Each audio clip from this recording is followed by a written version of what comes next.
Wives and Daughters by Elizabeth Gaskell. Molly Gibson was a sweet and kind young girl. She lived in a small, quiet village in England. The village had green fields, trees, and birds singing in the morning. It was a peaceful place, and Molly loved it very much. She lived with her father, Mr. Gibson, in a pretty house with a garden full of flowers. Mr. Gibson was a doctor. He helped sick people in the village. Everyone respected him. He was smart, calm, and kind. People always said, "Mr. Gibson is a good man." Molly felt proud of her father. She loved him more than anything in the world. Molly's mother had died many years ago when Molly was just a little girl. Molly did not remember her mother very well, but sometimes she looked at her mother's picture and felt sad. Mr. Gibson missed his wife too, but he stayed strong for Molly. He raised her with care, love, and good values. He wanted Molly to grow up to be a kind, honest, and smart young lady. Their life was quiet, but happy.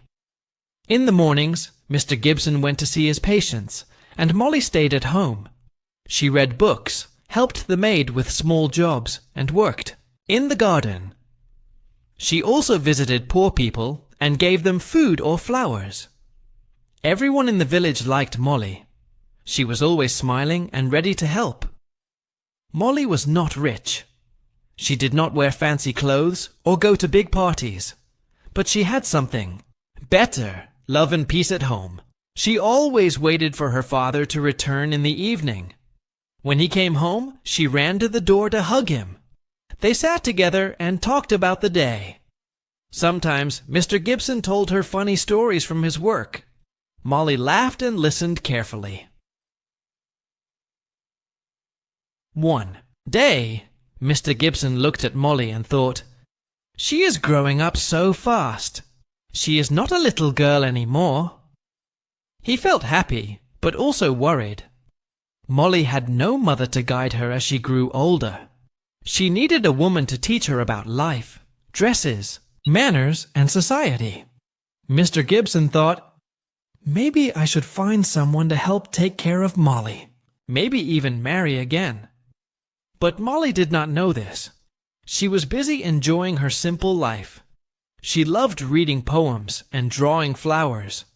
She loved walking in the fields and listening to birds. She had no big dreams, only to stay with her father and be close to him always. One day, something happened that surprised Molly.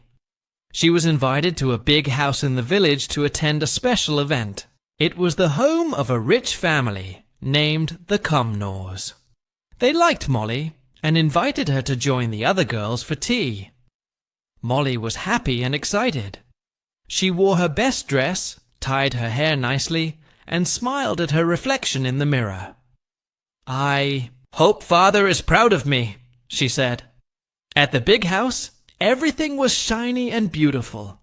The ladies wore fancy clothes and spoke with high voices. Molly tried to smile, but she felt a little nervous. She was not used to this kind of life. After some time, she got tired and wanted to rest. A kind servant showed her a quiet room where she could lie down for a while. But something strange happened. Molly overheard two ladies talking. They said, "Mr. Gibson may marry again. A woman named Hyacinth Kirkpatrick is visiting the Cumnors. She's pretty and looking for a husband.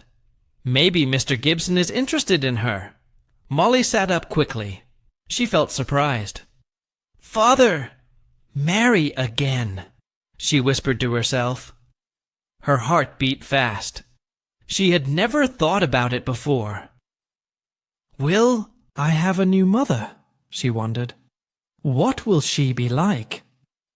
That night, back at home, Molly looked at her father's face. He was reading a book and drinking tea. He looked calm, but Molly's mind was full of questions. She didn't say anything yet. She didn't know how to ask. Their house was still warm and full of love, but something had changed in Molly's heart. She knew her simple, peaceful life might not stay the same forever. New people, new feelings, and new problems might be coming soon. Molly smiled at her father. He smiled back, but both of them were quietly thinking about the future. Part 2. A New Stepmother. After that evening at the big house, Molly could not stop thinking. She wondered if her father really wanted to get married again. She felt a little afraid. What? If she doesn't like me, she thought, what if father changes? Some days later, Mr. Gibson sat down with Molly. He looked serious but gentle. Molly, he said, I need to talk to you.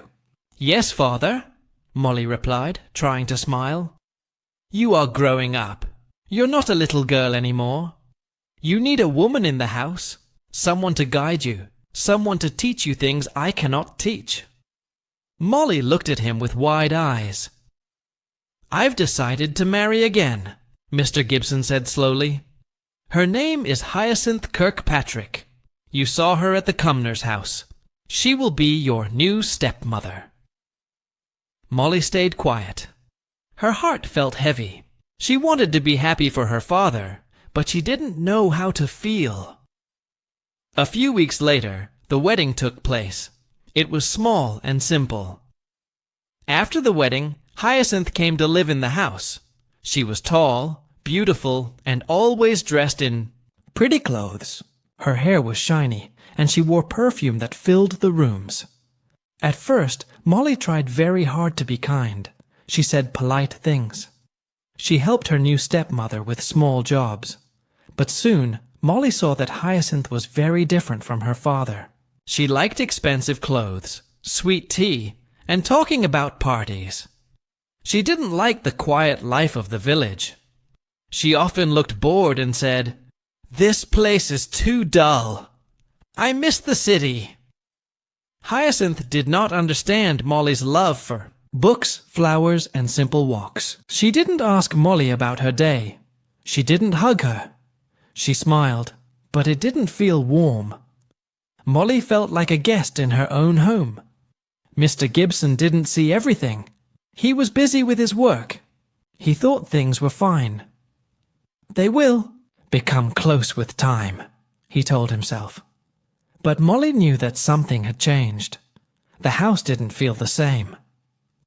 One day, Hyacinth said, "Molly, don't go outside so much. You'll get dark skin. And don't wear that old dress. You must look pretty always." Molly looked down. "But I like this dress," she said quietly. Hyacinth laughed. "Oh dear, you know nothing about fashion. I'll help you. I will choose better clothes for you." Molly missed the simple days when she and her father talked in the evenings. Now, Hyacinth did most of the talking. She talked about herself, her clothes, and her old friends.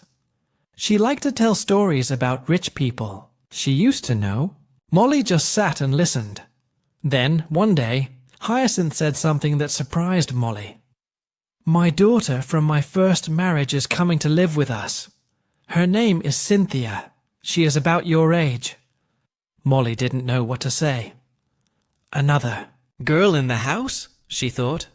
"Will she be like her mother? Will we be friends or not?" She tried to be hopeful. "Maybe Cynthia will be kind," she thought. "Maybe I won't feel so alone." When Molly told her father about Cynthia, he looked surprised.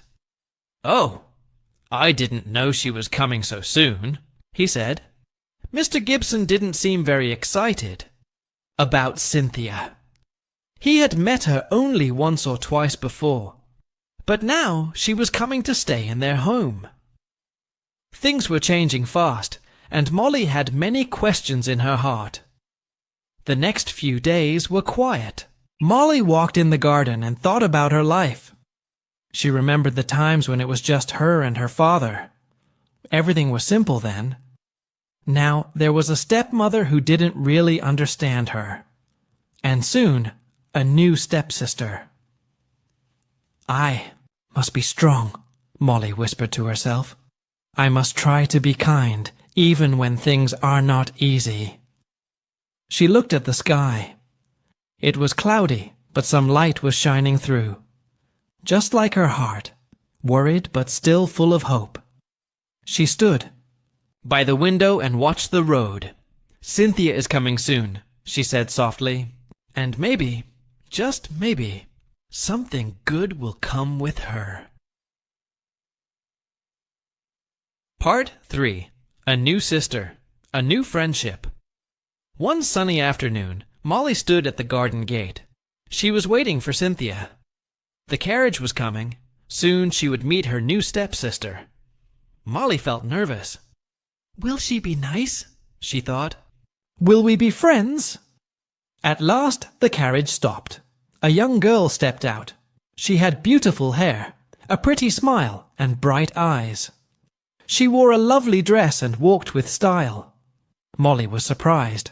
Cynthia smiled and said, You must be Molly. I've heard so much about you. Molly smiled too. Welcome home, Cynthia, she said kindly. They walked into the house together.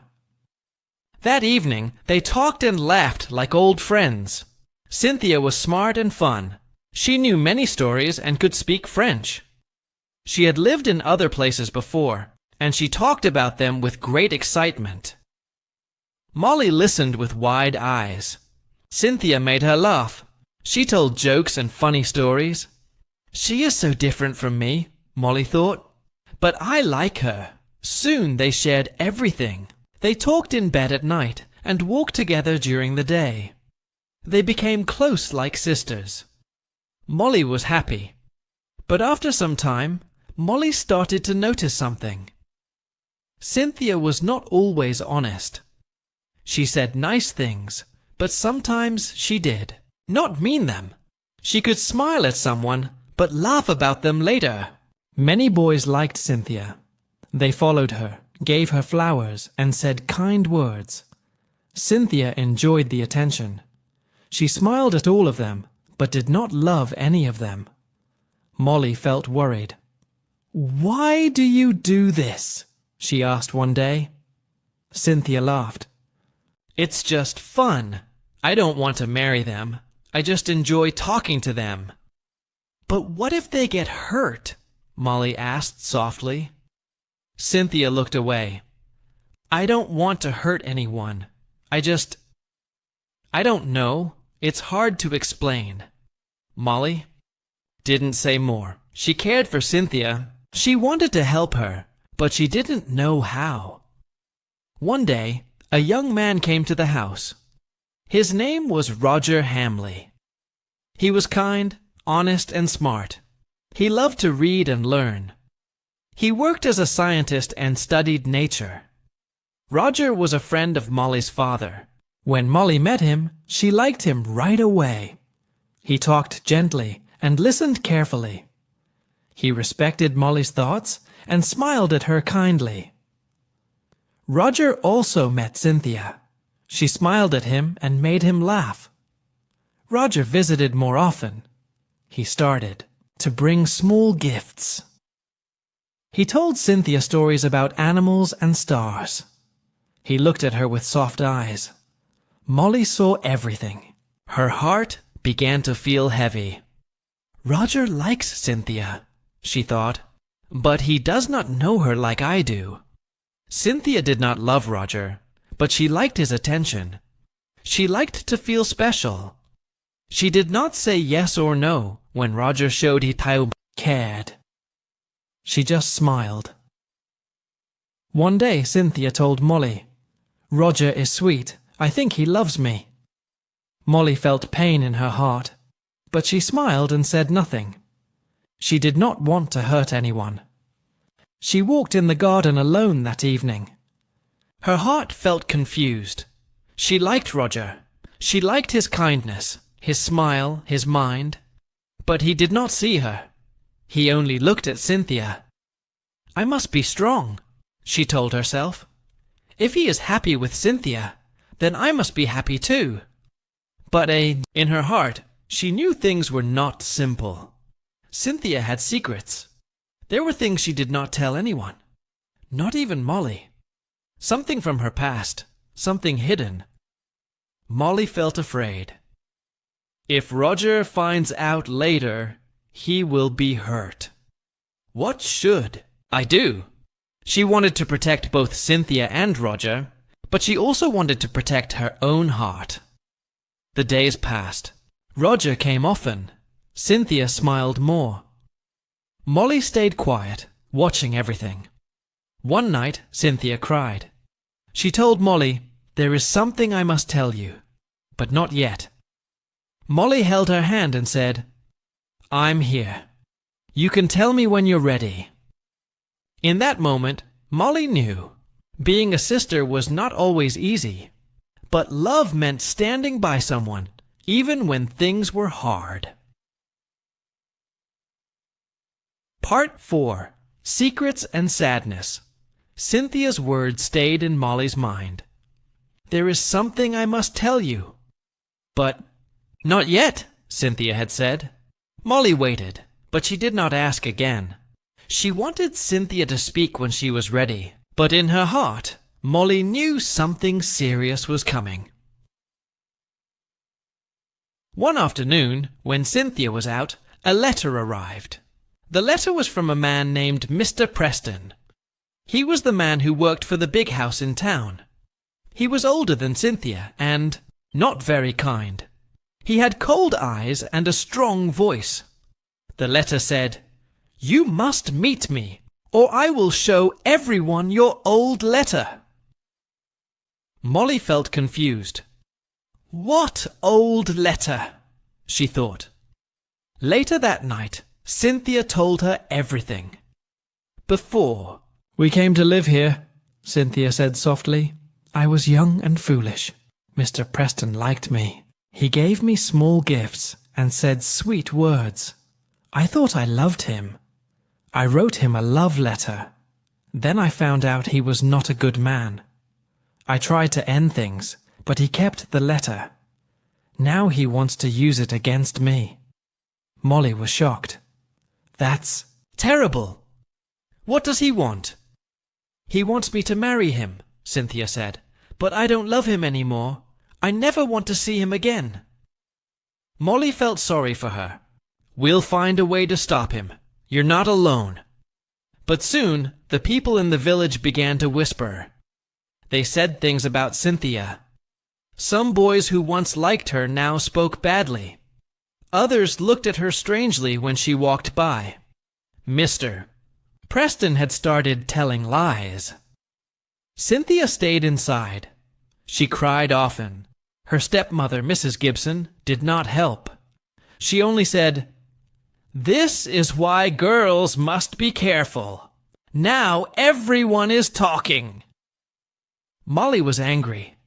"She needs your love, not your words," she said to her stepmother.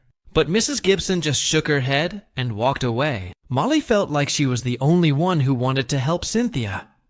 She went to Mr. Preston and asked him kindly, "Please give the letter back. Cynthia is very sad. You are hurting her." Mr. Preston laughed. "Why should I care? She played with my heart. Now I will play with hers." Molly's eyes filled with tears, but she stayed calm. "You say you once loved her. Then show some mercy. Be a gentleman." Mr. Preston looked at her for a long time. Finally he said, "Fine, I will.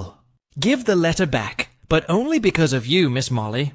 Molly went home with the letter. Cynthia cried with relief. "Thank you, Molly. You saved me." But the village still whispered. Some people believed the stories. Others did not. It was a hard time. Then came more sad news. Roger Hamley was leaving. He got a chance to go to Africa for his science work. He was excited, but Molly felt like her heart was breaking. She wanted to say, "Don't go," and "I care about you." But she said nothing. Roger visited to say goodbye. He looked at Cynthia and smiled. "Goodbye," he said gently. Then he turned to Molly. "You are a true friend," he said. "You are strong, wise, and kind. I hope we meet again." Molly nodded. "Good luck, Roger," she said. Her voice was soft, but her heart was full of unspoken love. After he left, Molly stood in the garden alone. The sky was grey. The wind was cold. "I did the right thing," she told herself. "I helped Cynthia. I stayed strong. That is what matters." But her heart felt heavy. She missed Roger already. Still, Molly did not cry. She helped her father. She comforted Cynthia, and she smiled even when life was hard. People in the village saw this. They started to speak kindly about Molly. "That girl is special," they said. "She is quiet, but brave. She is young, but wise." Molly did not care what people said. She only wanted to do good. Her father looked at her one day and said, "You are the best daughter any man could ask for." Molly smiled. "Thank you, Papa." She walked to the window and looked outside. The wind had stopped. The clouds were moving. A small sunbeam touched her face. "Maybe things will be better soon," she whispered. Part 5. True Love and Peace. The days passed slowly after Roger left for Africa.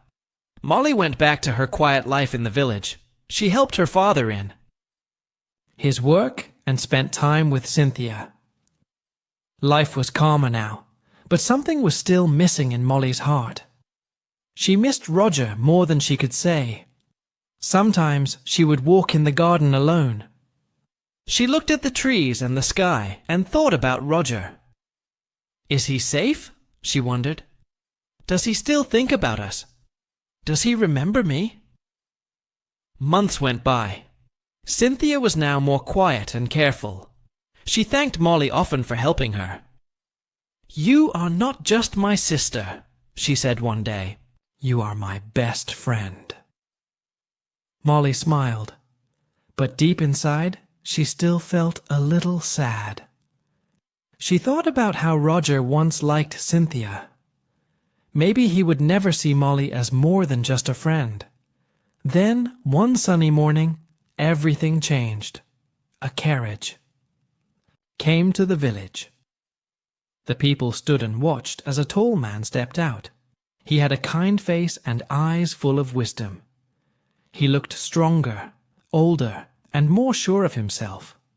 It was Roger. He had come back. Molly was in the garden when he arrived. She looked up and saw him walking toward her. Her heart began to beat fast. "Hello, Molly," Roger said with a warm smile. "Hello," she said softly. "You're back?" "Yes," he said. "Africa was beautiful, but I missed home. I missed you." Molly looked down. Her cheeks turned red. They walked together through the garden. Roger told her stories about the places he had seen. Wild animals, tall trees, bright stars at night. Molly listened with joy. She loved hearing him speak. Then Roger stopped. He looked at her seriously. "Molly," he said, "I need to say something important." She looked up, a little nervous. "When I left," Roger said, "I thought I was in love with Cynthia. She is pretty and full of charm. But on my journey, I had time to think. I remembered everything. Your kindness, your strength, your honesty." Molly stayed quiet. Roger continued. "You stood by others when it was hard. You helped without asking for anything. You are brave and true. And now I know. I love you, Molly. Not just as a friend. I love you truly. Molly felt like her heart would burst with happiness. Her eyes filled with tears, but they were happy tears. I love you too, Roger, she whispered. I always have. Roger smiled. He gently took her hand. Then let's walk through life together. Word of their love spread quickly in the village. People smiled when they heard the news. Molly deserves happiness, they said. She is a good girl. She will make a wonderful wife. Cynthia was happy too. You are better for him than I ever was, she told Molly. You both understand each other. Mr. Gibson, Molly's father, gave his blessing. Take care of her, he told Roger. She is the light of my life. Roger nodded. I promise. Time passed. Molly and Roger got engaged. They were not rich or fancy, but they were happy. They spent time walking in the garden, reading books, and helping others. Their love grew stronger every day. Mrs. Gibson, Molly's stepmother, still talked too much about clothes and parties, but Molly had learned to smile and listen. She didn't let small things upset her anymore. She was wiser now. One evening, as the sun set, Roger and Molly sat under a tree. Do you remember when we first met? He asked. Molly nodded. You were kind to me, even then. And you believed in me when no one else did, Roger said. That's true love. They held hands and watched the stars appear in the sky. Molly, the quiet girl from the village, was no longer just a daughter. She had become a woman with a strong heart. She had faced sadness, helped others, and waited patiently for real love. Now her wait was over. She had love. She had peace. And most of all, she had hope.